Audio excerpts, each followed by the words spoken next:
네, 부쩍 추워진 겨울입니다. 하지만 이성대 뉴스 썰기는 뜨끈뜨끈한 주제 가져왔습니다. 첫 번째 썰 주제 보여주시죠. 네, 오늘 준비한 재료 바로 이겁니다. 중도 또는 합리적 진보로 말씀되는 분들, 그분들하고 함께 어우러져서 정권 교체를 위해서 기여하겠습니다. 국민의힘도 이제는 중원을 향해서 두려움 없이 몽골 기병처럼 진격했으면 좋겠습니다. 자, 리모델링 전문가 김한길의 다른 길. 리모델링 하니까 뭐 인테리어 디자이너라는 생각도 좀 드는데 어쨌든 정치 뉴스에서 김한길 전 대표를 보는 게 굉장히 오랜만인 것 같습니다. 자, 오늘 공식적으로 윤석열 선대위 새 시대 준비위원장을 맡아서 컴백을 했습니다. 그렇습니다. 어제였죠. 어제 두 사람이 이렇게 회동을 했었습니다. 그러면서 이제 김한길 전 대표 이야기는 정권 교체가 시대 교체, 시대 정신이라고 하면서 그 선대위직을 수락했습니다. 새 시대 준비위원회라는 직을 수락을 했었죠. 윤석열 후보에 따르면 이 역할 앞으로 그 선대위가 아니라 윤 후보 직접 산하에, 그러니까 별도 기관으로 활동을 하면서 주로 외연 확장을 담당할 것이다라고 이야기를 하고 있는데, 자, 한번 들어보시죠.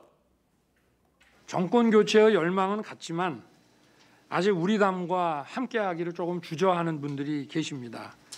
김한길 위원장님이 좀 맡으실 새시대 준비위원회라는 것을 두고 이분들과 함께 우리 선거 운동을 해보려고 하는데, 뭐 기존의 정통 국민의힘 지지층, 뭐 보수층이 아니라 중도층, 과거에 민주당을 지지하다가 떨어져 나온 그런 층을 규합하는 역할을 한다는 뜻으로 보입니다. 그러니까 한마디로 윤 후보의 외연 확장을 위해서 김한길 전 대표를 영입했다라고 분석해 볼 수 있겠네요. 그런 분석이 일반적이죠. 그러니까 외연 확장의 대상도 쉽게 얘기하면 반문. 그렇지만 국민의힘은 좀 고개를 갸우뚱했던 사람들, 그런 사람들이 이제 앞으로 영입 대상이다, 포섭 대상이다라는 분위기인데, 실제로 김한길 전 대표 같은 경우에 그 건강 문제로 정치권을 떠나기 가장 마지막 했던 게 바로 지난 대선입니다. 지난 대선 당시에 안철수 후보를 지지 유세를 했었던 거거든요. 그러니까 본인 역시 반문, 비국민의힘의 어떤 정치적인 상징이 있었던 거죠. 하지만 또 일각에서는 이게 김한길 전 대표가 단순히 외연 확장, 인재 영입에만 집중하는 게 아니라 혹시 정계 개편 같은 것에도 뭔가 역할을 하는 게 아니냐, 이런 전망도 있어요. 다 바로 민주당에서 이런 주장이 나오고 있는데 들어보시죠. 저분이 움직이면 보통 정치 세력이 재편됩니다. 주로 창당 전문가니까 대선 전의 가능성도 있죠. 선거 앞두고 국민의힘이 아니고 새로운 정당이다, 이런 걸 연출하기 위한 준비일 수도 있습니다. 왜냐하면 새시대 준비위원회라는 이름을 썼거든요. 그러면 재창당을 암시하는 것이라는 느낌이 강하게 듭니다. 뭐 우상호 의원의 분석도 그렇고 이력을 봤을 때도 사실 반문 인사들 규합에만 머무르는 게 아니라 새 정당을 창당하는 걸까라는 생각이 들기도 합니다.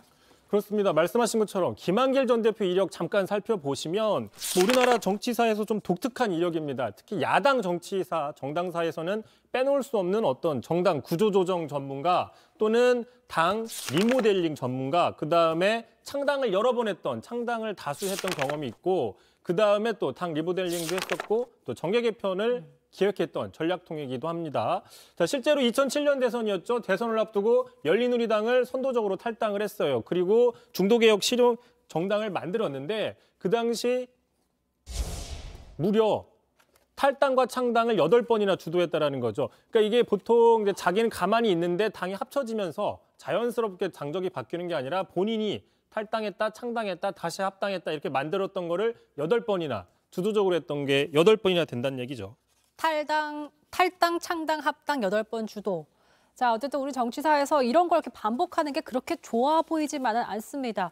어쨌든 자신의 정치 욕망 때문에 당을 분열시키거나 해쳐모여야만 한다는 비판을 피하기 힘들지 않을까라는 생각이 드네요.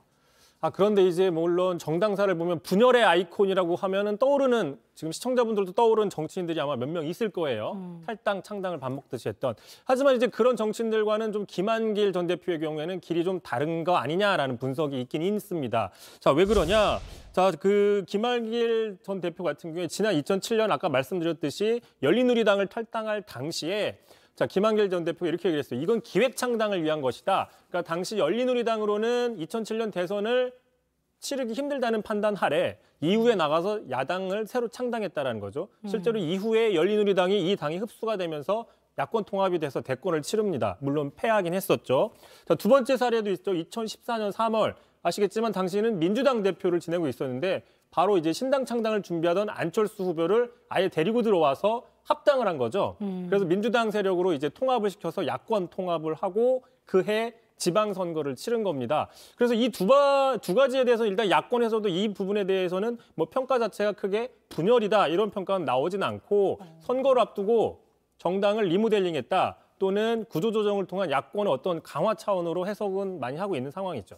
사실 나오는 분석들만 봐도 그렇게 부정적으로만 평가하지 않는 그런 분위기입니다.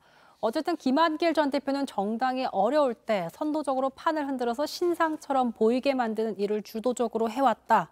이렇게 볼 수 있나요? 네, 바로 이 앞서 두 사례가 그렇게 볼 수 있는데 다만 이제 다 그랬던 건 아니에요. 마지막으로 이제 가장 최근인 2016년 초에 또 다시 한번 민주당을 탈당합니다. 결국 안철수 대표가 만들었던 국민의당으로 가는데 목적은 또 비슷했습니다. 야권 통합을 하겠다라는 목적으로 갔지만 아신 것처럼 당시에 안철수 대표가 끝까지 야권 연대를 거부하고 독자 총선을 치르죠.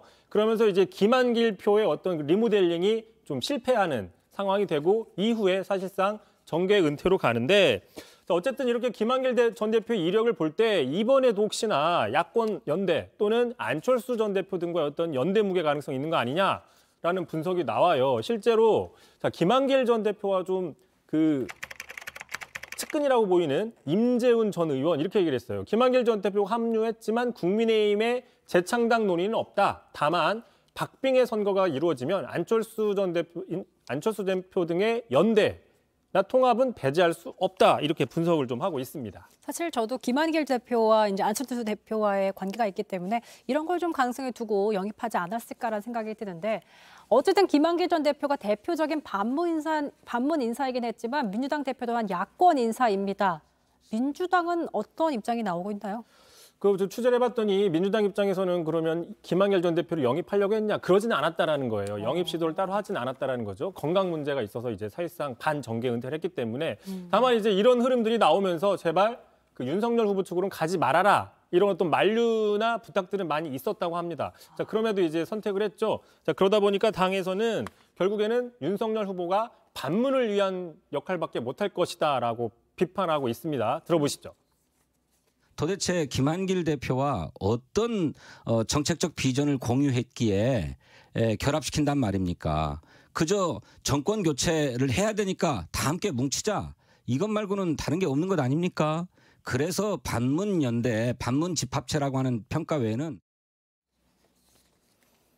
뭐 저렇게까지 얘기할 수밖에 없는 상황일 것 같아요. 여권 입장에서는. 근데 어쨌든 정치 인생 내내 범민주당 쪽에서 활동해온 김한길 전 대표가 보수 정당으로 어쨌든 길을 바꾼 셈이라서 리모델링이나 야권 연대 기획에 나설지는 더 지켜봐야 될 것 같습니다.